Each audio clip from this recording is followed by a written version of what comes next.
Hi అందరికీ welcome to my channel. ఈరోజు కరివేపాకు రైస్ చేస్తున్నాను. చూడండి, నా ఛానల్లో కరివేపాకు రైస్ చేస్తున్నాను.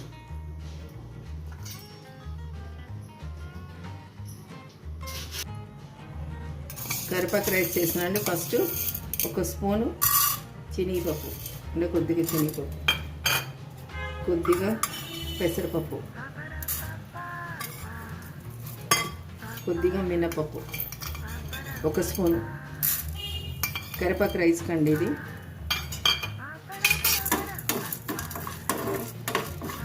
నూనె పోయొద్దు, ఏది పోయదు, మామూలు ఫ్రై చేసుకోవాలి.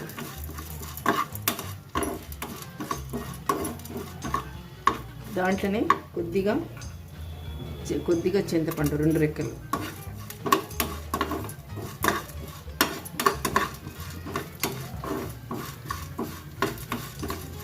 మినపప్పు, పెసరపప్పు, శనగపప్పు, 3 పప్పులు ఒక 1 స్పూన్ వేసుకోవాలండి. కరివేపాకు రైస్కి కొద్దిగా 2 రెక్కలు చింతపండు.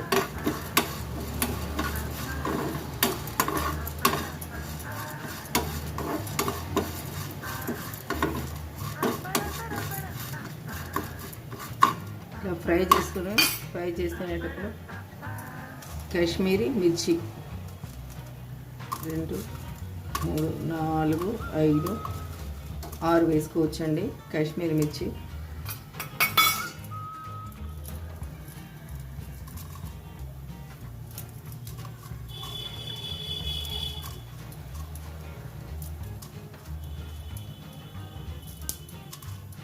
ఐదు వేసుకున్నాండి కాశ్మీరీ మిర్చి.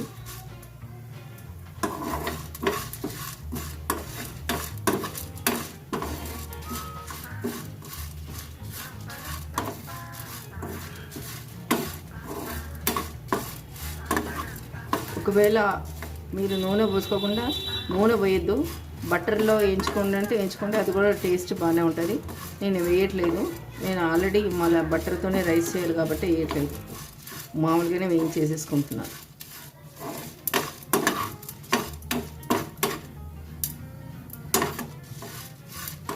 ఇక ఇవి ఫ్రై అవుతుంటే కొంచెం 1 స్పూన్ ధనియాలు, 1 స్పూన్ ధనియాలు, అంటే బాగా వేగిన తర్వాత వేసుకోవాలి, ఇవి తొందరగా వేగిపోతాయి కదా, అందుకని. కొంచెం జీలకర్ర,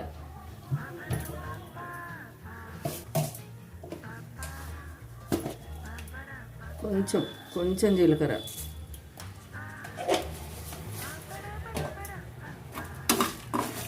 దీంట్లో మనం పెసరపప్పు, శనగపప్పు, మినపప్పు, తర్వాత కాశ్మీరీ మిర్చి, 2 చింతపండు రెక్కలు, కొద్దిగా 1 స్పూన్ ధనియాలు, కొద్దిగా జీలకర్ర వేసుకున్నాం, అంతే, ఇంకేం లేదు.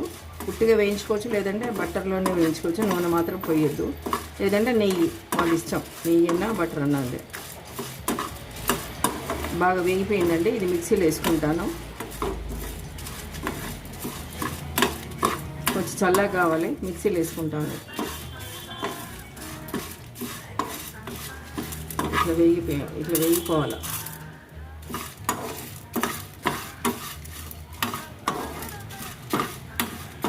రెడ్గా వేగిపోయింది, మిక్సీలో వేసుకుంటాను. ఇప్పుడు కరివేపాకు వేయించుకోవాలి. కరివేపాకు బాగా కడిగేసుకునండి. ఇది ముదురు కరివేపాకు అయితే ఇంకా బాగా వస్తుంది రైస్. దీంట్లో కూడా ఆయిల్ వేయట్లేదు, బటర్ వేయట్లేదు, ఉట్టిగా కరివేపాకు ఇట్లా మామూలుగా వాటర్ పోయిన దాకా కొంచెం ఫ్రై చేసుకుంటే చాలు. ముదురు కరివేపాకు తీసుకోవాలండి, చాలా బాగుంటుంది. ఇక ముదురు కరివేపాకు,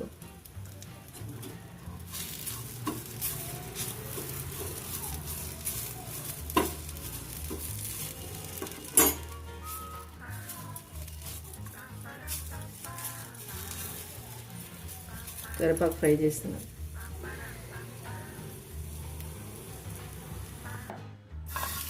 ఇట్లా ఫ్రై చేసుకోవాలండి. ఇగో చూడండి, సౌండ్ వస్తుంది చూడు, ఇట్లా నలిపితే ఇట్లా. నేనేం ఆయిల్ వేసుకోలేదు, ఇది ఏ నూనె వేసుకోలేదు, బటర్ వేసుకోలేదు, ఊరికనే వాటర్ పోయినాక ఇట్లా ఫ్రై చేసుకోవాలి. దీన్ని మిక్సీ కొట్టుకోవాలండి.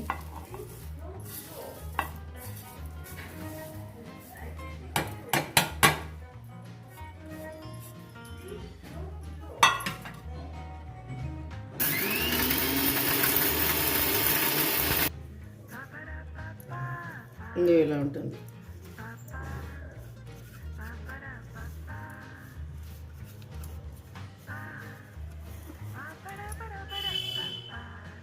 ఈ వాటర్ వేసుకుని ఓన్లీ పొడి అండి, పొడి చేసి పెట్టేసుకోవాలి పక్కన. స్టవ్ వెలిగించేయాలి. ఓకే, స్టవ్ వెలిగించాలి. కొంచెం మంట తగ్గించుకోండి. కొద్దిగా బటర్ వేయండి. నేను బటర్ ఎంత వేస్తున్నా చూడండి. నేనే ఎక్కువ వేయట్లేదు, కొద్దిగానే వేస్తున్నాను రైస్కి. రైస్ని బట్టి బటర్ వేసుకోవచ్చు.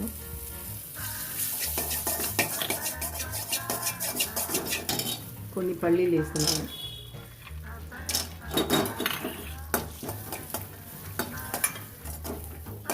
కొద్దిగా శనగపప్పు,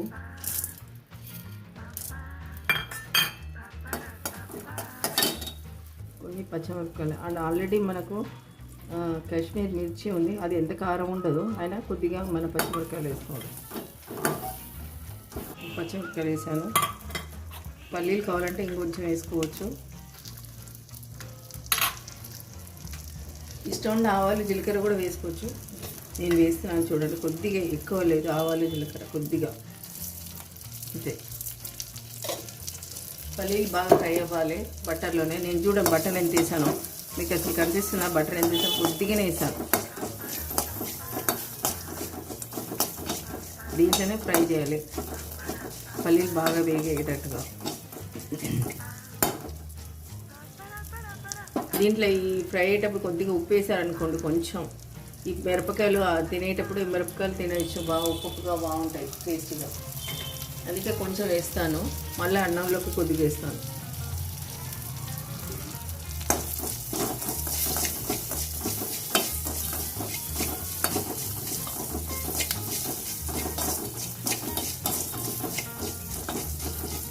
అండి పల్లీలు శనగపప్పు వేగింది, కొంచెం కొత్తిమీర వేసుకుంటాను. చూడండి ఆయిల్ అస్సలు ఎక్కడ ఉండదు మీకు, ఓన్లీ బటర్ కూడా నేను కొంచెం వేసాను. ఇంకా ఇప్పుడు రైస్ వేసుకుంటే సరిపోతుంది. మాకు రైస్ని బట్టి బటర్ వేసుకోవచ్చు మనం.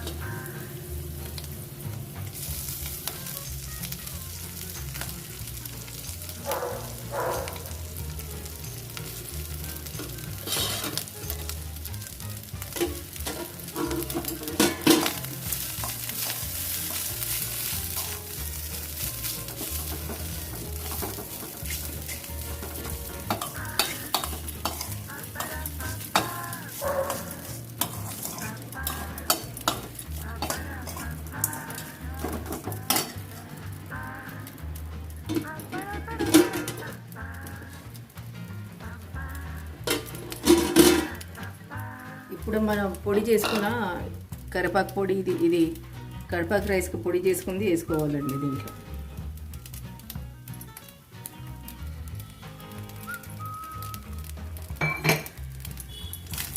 రైస్లో వేసుకోవాలి.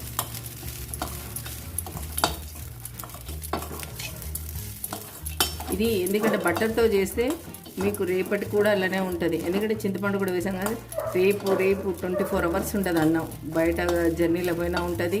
ఇప్పుడు చూడండి ఎంత బాగుందో రైస్. నేను ఏమేమి వేసానో అవన్నీ వేసి ఇట్లా నేను బట్టర్లోనే చేశాను అనుకోండి, బాక్స్లో 24 hours ఉంటుంది, ఏ మాత్రం చెడిపోదు. ఇంకొంచెం ఉప్పు వేసుకుందాం, కొద్దిగా అప్పుడు దాంట్లో వేసాము, కొద్దిగా ఉప్పు వేసుకుంటామండి. ఇప్పుడు చూడండి ఎలా ఉందో, అంతే. ఇప్పుడు మనం కొట్టుకున్న పొడి ఎలా వేసుకున్నాం అలా వేసేసుకొని ఈ పొడి పెట్టేసుకోవచ్చు చేసుకొని. కరివేపాకు రైస్ ఎప్పుడైనా కావాలన్నప్పుడు, రైస్ మిగిలినప్పుడు గబగబా ఈ పచ్చిమిరపకాయలు పల్లీలు వేసేసుకొని కొద్దిగా బటర్ అన్న నెయ్యి అన్న వేసుకొని రైస్ తినాలనిపించినప్పుడు ఈ పొడి అయితే ఇలా చేసి పెట్టుకోవచ్చు మన బాక్స్లో. ఈ పొడి అనేది చేసి పెట్టుకున్నాం అనుకో, ఎప్పుడు కరివేపాకు రైస్ అవసరం వస్తుందో ఇది ఫ్రిడ్జ్లో పెట్టుకోండి. కరివేపాకు రైస్ ఎప్పుడు అవసరం వస్తుందో అప్పుడు కొద్దిగా వైట్ రైస్ తీసుకొని పచ్చిమిరపకాయలు, ఈ అన్నం రైస్, నెయ్యి అన్న బటర్ నెయ్యి చేసేసుకోవచ్చు. ఇది పొడి తయారు చేసి పెట్టుకోవచ్చు ఫ్రిడ్జ్లో. ఈ విధంగా ఎప్పుడు మనకు రైస్ కరివేపాకు రైస్ కావాలో అప్పుడు చేసుకోవచ్చు. కొంచెం కొత్తిమీర ఈజీగా ఉంటుంది. పల్లీలైనా వేసుకోవచ్చు, బఠానీ అయినా వేసుకోవచ్చు, మీ ఇష్టం. వేసుకోకుండా పర్వాలేదు, బాగానే ఉంటుంది. లేదు దీంట్లో మళ్ళీ కూడా దీంట్లో కరివేపాకు రైస్లో కూడా మనం ఈ బిర్యానీ ఆకు, బిర్యానీ ఫ్లవర్ కూడా వేసుకోవచ్చు. చూడండి ఎలా ఉంది కరివేపాకు రైస్. మీకు ఎంత ఆయిల్ కూడా ఉండదు చూడండి, బటర్ కూడా ఏది ఉండదు, మీకు పొడి పొడిగా ఉంటుంది. 24 hours కూడా ఉంటుంది, బాక్సుల్లో ఉంటుంది. మనం 24 hours చేసి పెట్టుకోవచ్చు కూడా. ఇట్లనే పొడి కూడా తయారు చేసుకొని ఫ్రిడ్జ్లో పెట్టుకొని మనకు నచ్చినప్పుడు కరివేపాకు రైస్ చేసుకొని తినొచ్చు. పిల్లలకి కానీ స్నాక్స్ లాగా సాయంత్రం పూట రైస్ మిగిలిన గబగబా చేసుకోవచ్చు. ఒకవేళ నైట్ రైస్ మిగిలితే పొద్దున కూడా పిల్లలకు పొద్దున్నే దోశలు ఇడ్లీలు పెట్టాలంటే చిరాకు. అందుకే బ్రెడ్ ముక్కలు ఈ గుడ్లు పెడతారు, ఎందుకు అనవసరంగా. ఇట్లా పొడి చేసి పెట్టుకొని నైట్ రైస్ ఉండేది పిల్లలకు ఇలా కలిపేసి ఇచ్చారనుకో, కరివేపాకు ఆరోగ్యానికి మంచిది. ఈ దీంట్లో పల్లీలు కూడా మంచి ఫుడ్ అది. ఇది చేసి ఇచ్చేసి వాళ్ళు తినేసి బాక్సులలో కట్టుకొని వెళ్ళిపోతారు. ఈ నా ఫుడ్ నా వంట నచ్చితే, ఈ కరివేపాకు రైస్ నేను చేసింది నచ్చితే లైక్ చేయండి, సబ్స్క్రైబ్ చేసుకోండి.